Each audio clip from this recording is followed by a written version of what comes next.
Hello, this is Tom Dunn with Arbor Risk Insurance. Our weekly business tip this week revolves around properly insuring the equipment tree care companies need to rent occasionally, or maybe more often than that, to keep their operations going smoothly.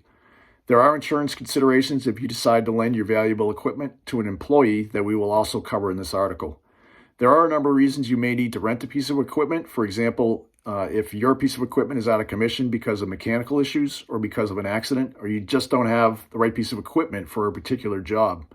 When you consider how the piece of rented equipment is insured, more than likely you will be covered for any injuries or damage that you cause to a third party. However, the property damage to the rented piece of equipment in all likelihood will not be covered without taking some additional steps. Reputable equipment rental companies may offer insurance coverage, but if they don't, or if you choose not to purchase it, you can look to your own inland marine policy for a limited amount of coverage, usually starting at around $25,000. However, a couple of words of caution if you choose to do this. If the amount is not going to be enough, you will need to add coverage for the equipment directly to your inland marine policy for an amount equal to the value of the equipment. If you are required to sign a rental agreement, you may be required to replace the equipment if damaged with a brand new piece that is the same or similar to the rented piece.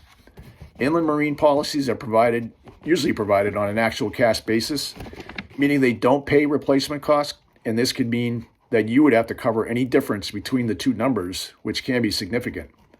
Other provisions to look at in a rental contract are the indemnification and hold harmless agreements. These are common, but no two are exactly the same, and some are more one-sided than others. So what about the opposite scenario if one of your employees asked to borrow a piece of equipment to use on the weekends for his or her personal use? No big deal, I'd be covered, right? Well, care, custody, and control is a common concept in insurance. And once a piece of equipment leaves your care, custody, and control, again, the property damage that may occur would not be covered. And more likely than not, there won't be a contract in place with that employee that spells out how you could get reimbursed. So what are the takeaways?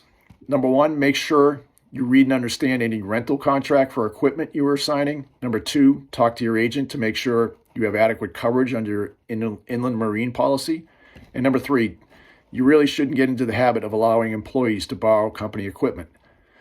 As with anything when dealing with insurance, you should regularly communicate with your agent so as to avoid any surprises. So that's it. Stay safe out there, and we'll talk to you soon.